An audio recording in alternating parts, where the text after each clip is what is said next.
راہ ایمان. Don't forget to subscribe our channel. نحمده ونصلي على رسول الكريم. أما بعد فأعوذ بالله من الشيطان الرجيم. بسم الله الرحمن الرحيم. قل هل يستوي الذين يعلمون والذين لا يعلمون. صدق الله العظيم. اللهم صل على سيدنا مولانا محمد وعلى آل سيدنا مولانا محمد وبارك وسلم. اللهم صل على سيدنا مولانا محمد وعلى آل سيدنا مولانا محمد وبارك وسلم. اللهم صل على سيدنا مولانا محمد وعلى آل سيدنا مولانا محمد وبارك وسلم.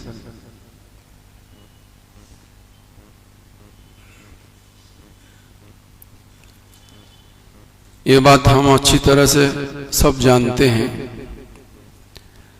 دنیا میں دینے والے کی عزت ہے، لینے والے کی عزت نہیں ہے.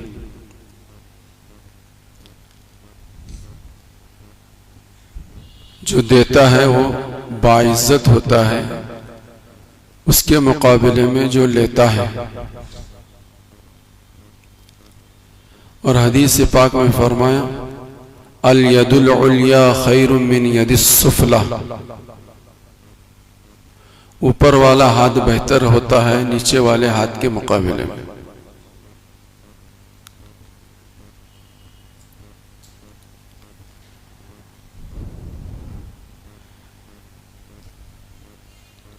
ان ساری احادیث اس سلسلے کی جتنی روایتیں ہیں ان سب کو سامنے رکھتے ہوئے ہم سب کو یہ طے کرنے کی ضرورت ہے کہ ہم دینے والے من حیث الامہ کیسے بنے. مجموعی اعتبار سے امت محمدیہ دینے والی بنے، فرد نہیں. فرد تو بہت سارے ملیں گے آپ کو، ہر 100 میں 1 2 3 ملیں گے، لیکن من حیث الامہ پوری امت محمدیہ کی طرف سے ملک کو کچھ مل رہا ہو، سماج کو کچھ مل رہا ہو، ملک کے باشندوں کو کچھ فائدہ پہنچ رہا ہو، یہ ایک بڑا کام ہے. اس کام کو ہم قابو میں لا سکتے ہیں تعلیم کے میدان میں محنت کر کے. تعلیم میدان میں محنت کر کے. اس سلسلے میں ہمارے علماء نے، ہمارے بزرگوں نے، مولانا خالد سیف اللہ صاحب رحمانی اللہ ان کی عمر میں برکت عطا فرمائے، ان سے ہم سب کو مستفید ہونے کی توفیق عطا فرمائے. بڑے محقق آدمی ہیں اور پوری دنیا میں ان کو جانا اور پہچانا جاتا ہے. مولانا خالد سیف اللہ رحمانی 2-3 باتیں انہوں نے پیش کی ہیں، انہی 2-3 باتوں کو میں آپ حضرت کی خدمت میں پیش کرنا چاہتا ہوں. تو میں یہ پیش کر رہا تھا آپ حضرت کی خدمت میں کہ ہم دینے والے بنے، لینے والے نہ بنے. اور دینے والے اس وقت بنیں گے کہ جب علم کی میدان میں ہماری قوم، ہمارے آنے والی نسل آگے ہوگی، جس میں صنعت ہے، حرفت ہے اور مختلف لائنوں میں کام کرنے والے افراد جو تیار ہوتے ہیں، وہ ساری چیزیں ہیں. حضور صلی اللہ علیہ وسلم نے بھی ایک روایت میں فرمایا کہ ان اللہ یحب المؤمن المحترف. ان اللہ یحب المؤمن المحترف. صنعت و حرفت اور کاریگری کا جانکار مومن وہ اللہ کو بہت پسند ہے. یہ حدیث کے الفاظ کا ترجمہ ہے. صنعت و حرفت، کاریگری، فنکاری، کچھ چیز بنا کر قوم کی خدمت، ملک کی خدمت، ملک کے باشندوں کی خدمت کرنے والا، یہ اللہ کو بہت پسند ہے۔ ان اللہ یحب المؤمن المحترف، یہ اللہ کو بہت پسند ہے۔ اور یہ اسی وقت ہو سکتا ہے جب ہم علم کے میدان میں ٹیکنالوجی کے راستے سے اور آئی ٹی آئی اور پولیٹیکنک، یہ ساری جو شعبے مختلف شعبے ہیں، ان شعبوں میں اپنے بچوں کو بھیجیں اور کسی قابل بنائیں، ماہر بنائیں، تو ہی ہم کچھ دے سکتے ہیں، کچھ دے سکتے ہیں۔ اب یہ مختلف فیلڈ ہیں، مختلف فیلڈوں میں لوگ بچے پڑھ رہے ہیں، لیکن ہمارا فیصد جو ہے بہت کم ہے۔ اس فیلڈوں میں کام کرنے والے، اس فیلڈوں کے ذریعے سے اس زیور سے آراستہ ہو کر ملک کے باشندوں کی اور ملک کی خدمت کرنے والا طبقہ جو ہے وہ غیروں کا ہے۔ اس لیے غیروں کی اس ملک میں آؤ بھگت ہے۔ علماء نے یہ بات لکھی ہے، یہ بات لکھی ہے کہ وہ 80% ہے، وہ 80% ہے اور ہم 20% ہیں، ہم 20% ہیں، لیکن 80% طبقہ جو کام کرتا ہے، جو صنعت و حرفت میں پیش ہے، آگے ہے، اس کے برابر یا اس سے زیادہ جب تک ہم محنت کر کے ہم فائدہ نہیں پہنچائیں گے، اس وقت تک اس ملک میں مسلمانوں کا کوئی معیار، کوئی وزن قائم نہیں ہوگا۔ اپنا ایک وزن بنانا چاہتے ہو، اپنا ایک مقام بنانا چاہتے ہو، تو ضرورت اس بات کی ہے کہ یہ 80% جو کام کر رہا ہے اس سے زیادہ طبقہ جو ہے، اس سے زیادہ کام کرنے والے ہم 20% کے بچے ہوں۔ 20% کے بچے جو ہیں وہ سارے کام کرنے والے ہمارے بچے بنیں گے، تو اسی وقت جو ہے اس ملک کے اندر بظاہر ظاہری طور پر جو ہے ایک وقار بنے گا، ایک مقام بنے گا۔ تو اس سلسلے میں مولانا خالد سیف اللہ رحمانی مد ظلہ العالی نے 3 باتیں نقل کی ہیں۔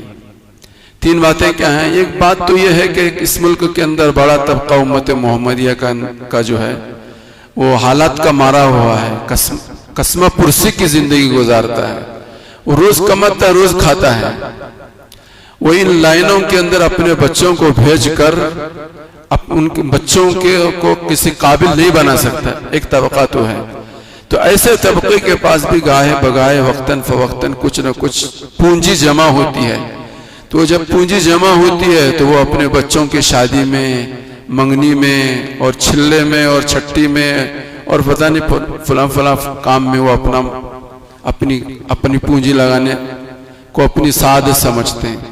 تو ہمارے اس طبقے کے اوپر محنت کر کے ان کو اس بات کے اوپر تیار کرنے کی ضرورت ہے کہ بھائی اپنی زندگی کے معیار کو بہت بلند کرنے کی کوشش مت کرو۔ اپنی زندگی کا معیار، جس معیار پر تم اب تک جیتے رہے ہو، اسی معیار کے ساتھ جیتے رہو، اور اپنی پونجی اور اپنا سرمایہ اپنے آنے والی نسل کو بہترین ملک کے خاطر، ملک کے باشندوں کے خاطر اور تعمیری کاموں کے خاطر قابل بنانے کے لیے وہ پونجی اس پر لگانے کی کوشش کرو۔ اپنی شادیاں، اپنے منگنیاں اور اپنے چڑھاوے سیدھے سادے مختصر اختصار کے ساتھ ان اعظم النکاح برکتن ایسرہ معونتن، اور قرآن حدیث پاک کی میں نے کئی مرتبہ سنایا، الاقتصاد فی النفقۃ نصف المعیشت، کہ حدیث میں فرمایا کہ بچت کے ساتھ زندگی گزارنا آدھی معیشت ہے۔ الاقتصاد فی النفقۃ نصف المعیشت، آدمی بچت کے ساتھ اپنی زندگی گزارے، اپنے ان سارے پروگراموں میں اپنے مال کو نہ صرف کرے۔ فرمایا کہ آدھا کام تو اس کا یہی ہو گیا، اس کے ہی ہاتھوں آدھا کام پورا ہو گیا۔ تو ضرورت اس بات کی ہے کہ ہم اپنے قوم کے غریب بچوں کے اوپر، والدین پر، سرپرستوں پر ایسی محنت کریں کہ جس محنت کے نتیجے میں وہ اپنے ضرورتوں کو بہت ہی اختصار کے ساتھ ضرورتوں کو پورا کرنے کی وہ کوشش کریں۔ ایک کام تو یہ تھا۔ دوسری چیز حضرت کی رائے یہ ہے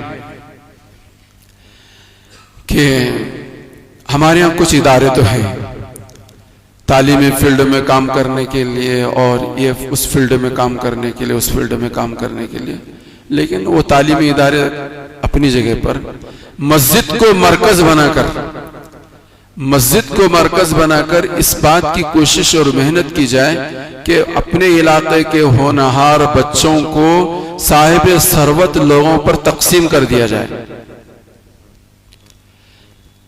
صاحب ثروت جو حضرات ہیں اپنے علاقے کے اندر، ان کو وہ بچے ان کے کفالت میں، ان کی تحویل میں دیے جائیں کہ بھائی یہ بچہ تو فلاں صاحب کا، عبد الرحیم صاحب کا بچہ ہے، عبد الغفار صاحب کا بچہ ہے، لیکن بچہ بہت ہونہار ہے، بہت قابل ہے، بہت صلاحیت ہے اس کے اندر، آنے والے دنوں میں کسی قابل بن سکتا ہے، ہونہار ہو سکتا ہے، کسی فیلڈ میں اور کسی شعبے میں یہ اپنی ذہانت اور اپنی استعداد اور اپنی صلاحیت اس کے ذریعے سے نمایاں کام کر سکتا ہے، لیکن اس وہاں تک پہنچانے کے لیے اس کو ہیلپ کی ضرورت ہے، اسے تعاون کی ضرورت ہے۔ اس مجمع میں کون آدمی ہے جو اس کو اپنے ذمے لے؟ جیسے حضرت محمد رسول اللہ صلی اللہ علیہ وسلم کی احادیثوں میں بہت بار یہ بات ملتی ہے کہ یتیم بچے اور اس کی کفالت کرنے پر کیا ثواب ملتا ہے اور وغیرہ ذالک۔ تو حضرت کی رائے یہ ہے کہ مسجد کو مرکز بنایا جائے، اپنے علاقے کے ہونہار بچوں کو منتخب کیا جائے، اور ایک آدمی، دو آدمی، تین آدمی مل کر اس کی تعلیمی بوجھ کو اپنے کاندھوں پر لے، اس کے تعلیمی بوجھ کو اپنے کاندھوں پر لے کر اس تعلیم کو مکمل کرا کر اسے کسی قابل بنا کر سماج کی اور قوم کی اور ملک کی خدمت کے اوپر اس کو مامور کیا جائے۔ ایک رائے تو یہ تھی، دو باتیں میں نے آپ حضرات کی خدمت میں پیش کی۔ تیسری رائے حضرت کی یہ ہے، الحمدللہ اس وقت اس ملک کے اندر بہت سارے فیسلٹیز ہیں، لیکن اس سے ہمیں واقفیت نہیں ہے، جانکاری نہیں، معلومات نہیں ہے کہ کس فیلڈ کے اندر کن بچوں کے لیے سرکاری طور پر کیا تعاون ملتا ہے، اس کی جانکاری نہیں ہے، 1% بھی نہیں جانکاری۔ اتنی سہولتیں اس وقت گورنمنٹ کی طرف سے پڑھنے پڑھانے والے بچے اور بچیوں کے لیے ہے کہ جس کی جانکاری کے نہ ہونے کی وجہ سے ہم اس سے فائدہ اٹھانے سے محروم ہیں۔ تو ہماری مسجد کو مرکز بنا کر جہاں دین کی باتیں، نماز، روزے، زکوٰۃ، حج کی ہم کرتے سنتے سناتے ہیں، وہیں پر تعلیم میدان میں حکومت کی سطح پر ان ہونہار بچوں کے فیوچر اور مستقبل کو بہتر بنانے کے لیے کیا سہولتیں فراہم کی جا رہی ہیں حکومت کی طرف سے، اور اس کا کیا راستہ ہے، اس پر کچھ روشنی جمعہ کے دن عام لوگوں کے سامنے کرنے کی ضرورت ہے۔ ابھی کئی روز سے ہم لوگ یہ خبر سن رہے ہیں، بار سن رہے ہیں، بچے میٹرک پاس ہو گئے، بچوں کو بھی نہیں معلوم اور بچوں کے والدین کو بھی نہیں معلوم کہ اس فیصد کا بچہ کون سے کالج میں لیا جا سکتا ہے، کون سے کالج میں اس کا ایڈمیشن ہوتا ہے، نہیں معلوم۔ وہاں بھی جا رہے ہیں، وہاں بھی جا رہے ہیں، وہاں بھی جا رہے ہیں، وہاں سے واپس آ رہے ہیں، وہاں سے واپس آ رہے ہیں، نہیں معلوم۔ یعنی میٹرک کے پاس ہونے تک بچہ بھی بے خبر تھا اور بچے کے والدین بھی بے خبر تھے۔ بچے کی صلاحیت الگ الگ ہوتی ہے، کسی کا بچہ کسی اور فن کا شوق رکھتا ہے، کسی کا بچہ کسی اور فن کا شوق رکھتا ہے، اس کے اپنے شوق کے اعتبار سے اس کو اس لائن میں ڈالنے کی ضرورت ہے۔ وہ نہ بچے کو معلوم ہے، نہ بچے کے ماں باپ کو معلوم ہے، نہ بچے جس کو اسکول میں پڑھ رہا ہے ان کے اساتذہ کو معلوم ہے، کچھ نہیں معلوم۔ ہمیں معلوم ہی نہیں کہ اس وقت اس ملک کے اندر کتنے مختلف لائنوں کے شعبے ہیں، کس فیلڈ میں کام کرنے کے الگ شعبے ہیں، نہیں معلوم۔ ہمیں صرف اتنی معلوم ہے کہ میڈیکل لائن ہے، یا تو MBBS ہے، یا کیا کہتے ہیں ہومیوپیتھک ہے، یا آیورویدک ہے، یہ 2-3 چیزیں۔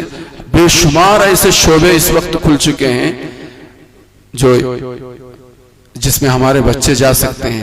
اعلیٰ درجے کی ذہانت کے بچے اعلیٰ لائنوں میں، متوسط درجے کے متوسط درجے میں، اور نیچے کے طبقے کے جب بچے دوسرے شعبوں میں جا سکتے ہیں۔ تو حضرت مولانا خالد سیف اللہ رحمانی کی کی کوشش یہ ہے، ان کی فکر یہ ہے، ان کی تمنا یہ ہے، ان کی آرزو یہ ہے، ان کی درخواست یہ ہے کہ اس وقت ضرورت ہے کہ اپنے سماج کے سامنے یہ سارے شعبوں کو وقتاً فوقتاً گائے بگائے ماں باپ کے پاس کی مجلس، ماں باپ کو جمع کر کے ایک مرتبہ اور بچوں کو جمع کر کے ایک مرتبہ ان کے سامنے پیش کیا جائے۔ اسی طرح سے ملازمت کے بہت سارے شعبے ہیں، ملازمت کے بہت سارے شعبے ہیں کہ جن شعبوں کی جانکاری کے نہ ہونے کی وجہ سے اس وقت صرف مسلمان جو ہیں سرکاری ملازمت میں حصہ لے سکتے ہیں تو صرف بی ایڈ کرو ٹیچر بنو، بی ایڈ کرو ٹیچر بنو، اس کے علاوہ مسلم سماج کے پاس سرکاری ملازمت کا کوئی دوسرا راستہ ہی نہیں ہے۔ ایسے بے شمار آج بھی ہیں، باوجود اس تعصب کی آگ لگ کے باوجود ایسے بے شمار ایسے شعبے ہیں حکومت کے کہ جن شعبوں میں کام کرنے کے لیے حکومت کو کام کرنے والے افراد نہیں مل رہے ہیں، لیکن اس کے علم نہیں ہمیں۔ حکومت کے وہ شعبے ہیں اور ان شعبوں میں کام کرنے کے لیے کام کرنے والے افراد نہیں مل رہے ہیں، وہ چاہتے ہیں کہ کوئی ملے ہمیں ایسا، لیکن اس کی جانکاری ہمارے بچوں کو بھی نہیں، بچوں کے سرپرستوں کو بھی نہیں۔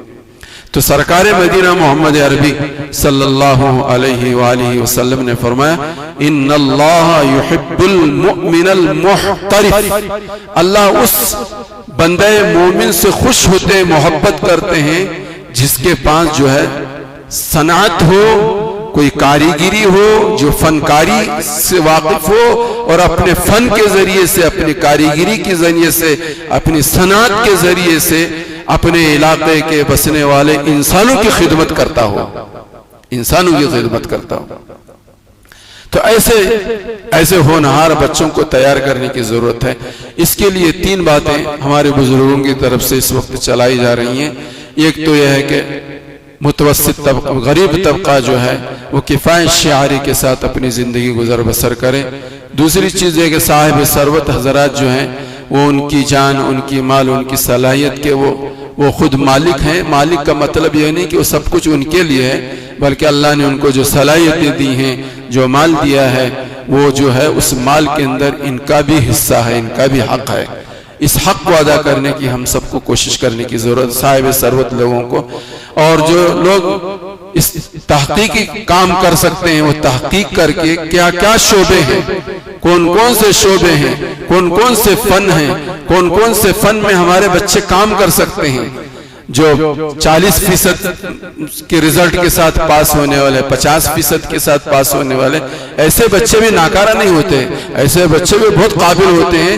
ان کو وہ لائن دی جائے، ان کو راستہ بتایا جائے، ان کو وہ فیلڈ دیا جائے تو اس فیلڈ میں وہ کام کریں گے۔ جو 90% رزلٹ لے کر پاس ہونے والے بچے کام نہیں کر سکتے، وہ 40% اور 50% کا نمبر لے کر پاس ہونے والا بچہ وہ کام کر سکتا ہے۔ لیکن ضرورت یہ اس کی ہے کہ نشاندہی ہونی چاہیے، ان کی رہبری ہونی چاہیے، ان کی رہنمائی ہونی چاہیے، ان کو معلومات فراہم کرنے کی ضرورت ہے، ان کی قابلیت اور ان کی صلاحیت کو پرکھ کر ان کو راستہ بتانے کی ضرورت ہے۔ وہ کام اگر مسجد سے ہوتا ہے، مسجد کی 4 دیواری سے ہوتا ہے، جو نوجوان طبقہ جو مسجد سے کٹا ہوا ہے انشاءاللہ اس بہانے سے مسجد سے آئے گا، دین سے وابستہ ہوگا اور خدا کو پہچاننے والا بنے گا، اور دیندار بھی بنے گا اور دنیا دار بھی بنے گا۔ دین کی خالص دین کی محنت سے جو طبقہ دین سے وابستہ ہوا وہ بہت اچھی بات ہے، لیکن بہت بڑا طبقہ ہے جو خالص دینی محنت کے ذریعے سے دین سے وابستہ نہیں ہو رہا ہے، خالص دینی محنت کے ذریعے سے دین سے وابستہ نہیں ہو رہا ہے۔ ایسے طبقے پر اگر ہم دنیا کی لائن سے محنت کر کے مسجد کو مرکز بنا کر کے اگر ہم جوڑنے اور ان کے سامنے بات رکھنے کی کوشش کریں گے تو ہمیں ان کو نماز پڑھنے کی دعوت دینے کی ضرورت نہیں پڑے گی، دین سے قریب ہونے کی دعوت دینے کی ضرورت نہیں پڑے گی۔ آدمی جو ہے الانسان عبد الاحسان، الانسان عبد الاحسان، انسان احسان کا غلام ہوتا ہے۔ جس نے بھی اس پر احسان کیا وہ اس کا غلام بنے گا، وہ جو کہے گا وہ کرے گا، پھر جو کہے گا وہ کرے گا۔ تو ایک راستہ ہے یہ الانسان و عبد الانسان. اگر ہم اس لائن سے، دنیا کی لائن سے، دنیاوی تعلیمی لائن سے ان بچوں کو قریب کریں گے، ان کے سرپرستوں کو قریب کریں گے، ان کی رہبری کرائیں گے، ان کی رہنمائی کریں گے اور ان کو راستہ بتائیں گے، ان کی صلاحیتوں کو سامنے رکھ کر ان کی خیر خواہی کریں گے، تو انشاءاللہ آنے والے دنوں میں وہ مسجدوں سے وابستہ ہوں گے اور دین سے بھی وابستہ ہوں گے. اللہ مجھے بھی اور آپ کو بھی سب کو سمجھنے کی توفیق عطا فرمائے. ہر فیلڈ میں کام کرنے کے لیے الگ الگ افراد کی ضرورت ہے. الگ الگ ہر آدمی، ایک ہی آدمی سب فیلڈوں میں کام کرے ناممکن چیز ہے. نہ وہ کام کرے گا نہ یہ کام کرے گا. ہر فیلڈ میں کام کرنے کے لیے الگ الگ افراد کی ضرورت ہے. ہمارے علاقے کے بھی بچوں کے ہمارے ساتھی 2-4 ساتھی طے ہو جائیں. ہمارے اس محلے کے ارد گرد جو بچے ہیں میٹرک پاس ہوئے ہیں، پی یو سی سیکنڈ ایئر پاس ہوئے ہیں، وہ جس درجے میں پاس ہوئے ہیں اس اعتبار سے ان کے تعلق سے کچھ فکر کرنے والے بنے اور مسجد میں ان کو جوڑ کر ان کی رہبری اور رہنمائی کریں. اتوار کے دن ان کو ایک تو یہ ہوتا ہے کہ ہمارے ہاں دعوت و تبلیغ کی مبارک محنت کے ذریعے سے اسٹوڈنٹس کا جوڑ ہوتا ہے جس میں صرف دین ہی کی بات ہوتی ہے. اس میں دین ہی کی بات ہوتی ہے. وہ تو مہینے میں 1 مرتبہ ہوتا ہے، لیکن کسی مہینے میں 2 مہینے میں 1 مرتبہ ہم صرف تعلیمی اعتبار سے ان کی رہبری اور رہنمائی کرنے کے لیے، اس میں نہ نماز کا تذکرہ، نہ روزے کا تذکرہ، نہ زکوٰۃ کا تذکرہ، لیکن جوڑیں گے مسجد میں، جوڑیں گے مسجد میں. اور جوڑنے والے ہوں گے نمازی، جوڑنے والے ہوں گے متشرع، جوڑنے والے ہوں گے اللہ سے ڈرنے والے، جوڑنے والے ہوں گے رسول اللہ کی سنتوں پر عمل کرنے والے، جوڑنے والے ہوں گے مسجد والے. ایسے لوگوں کو، ایسے بچوں کو جوڑ کر ان کے سامنے بھائی یہ ساری چیزوں کا تذکرہ اور تبصرہ کریں گے تو قدرتی طور پر، فطرتی طور پر یہ بچے مسجد سے وابستہ ہوں گے اور مسجد والے ماحول سے متاثر ہوں گے اور ان کی دنیا بھی بنے گی اور آخرت بھی بنے گی.